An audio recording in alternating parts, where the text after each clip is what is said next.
Now this is going to make balance control in arm balances, in handstands, much easier if we understand these principles that I'm going to go through today. I'm going to move fast, but it's going to make sense, especially if you follow along.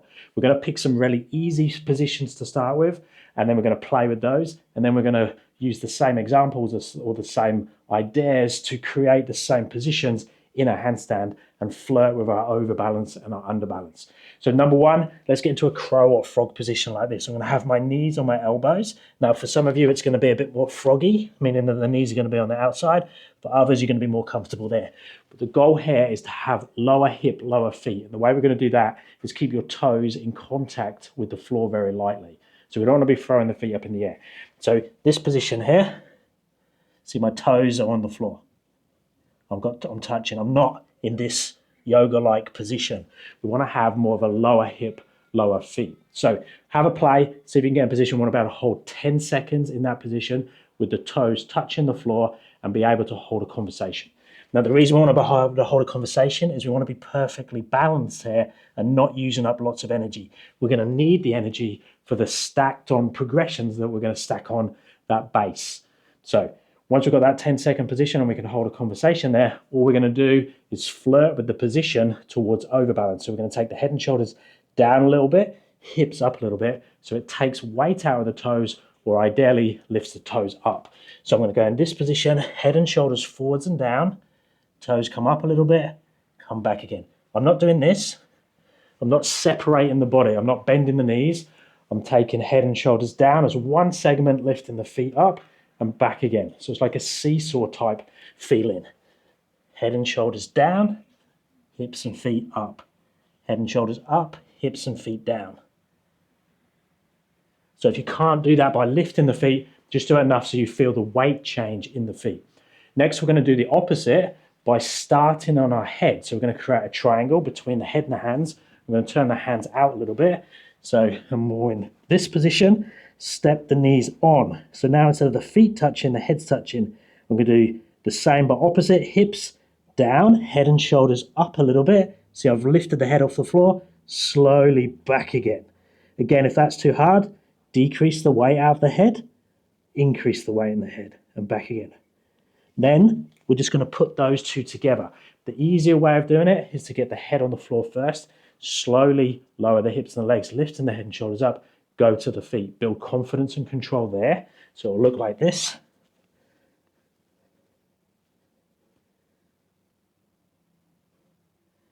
Then once we've got that confidence and control, that's the safe direction because you can fall heavy towards your feet. We can go through the scary version where we take the feet up and the head and shoulders all the way down to the head touches. Now, if you do come from a yoga background or if you've just got a much higher crow position, you're going to find this one challenging because you're used to being up here somewhere. But we don't want to be up here somewhere with the hips because when you come forward, you're going to feel really heavy and fall off fast. Ideally, it will be slow, hips will be low, head and shoulders will be low. They counterbalance, touch, opposite, lift to the toes. So we can just go between those two positions. So you're going into underbalance and overbalance. We can do that with any position. You can do it in a peacock position. Head down, feet up, feet down, head up. Same principles. One goes down, one goes up, and vice versa. Next, let's look at the up and down movement. So we're going to start in the highest position we can do. So for most people, it's going to be like a crane-like position.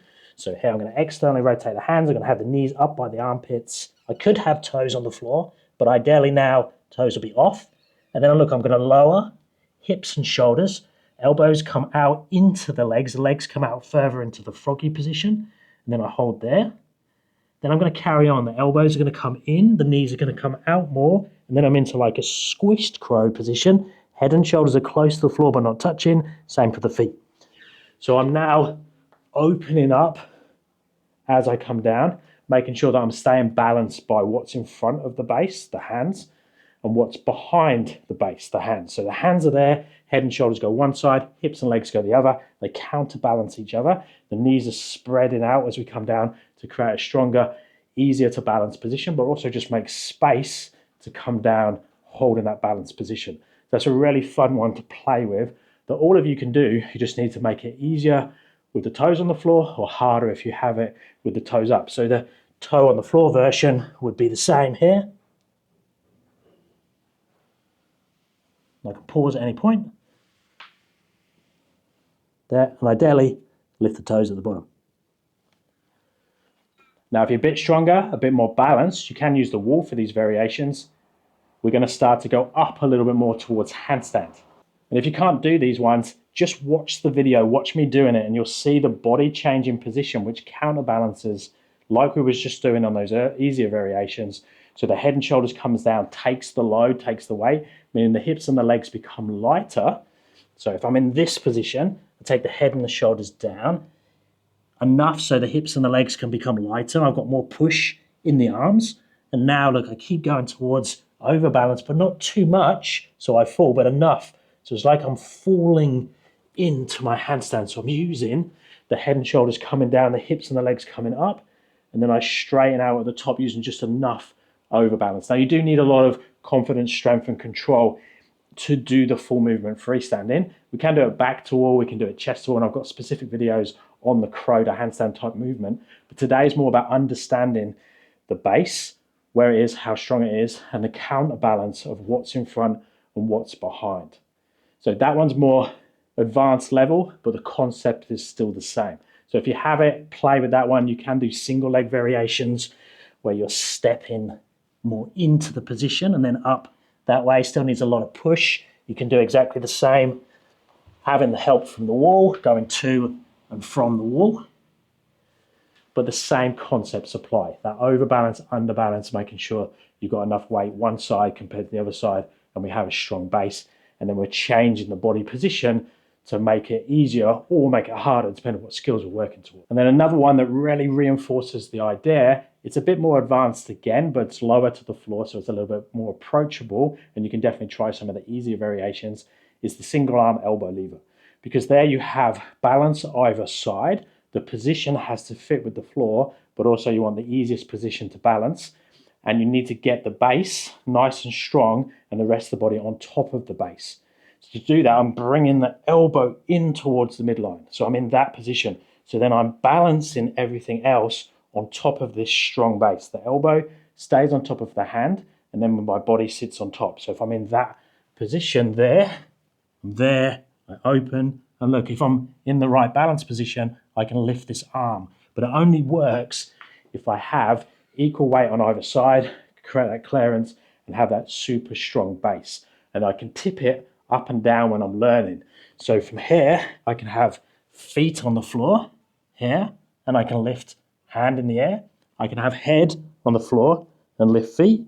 I can practice going between those positions, and then eventually I can hold in the middle.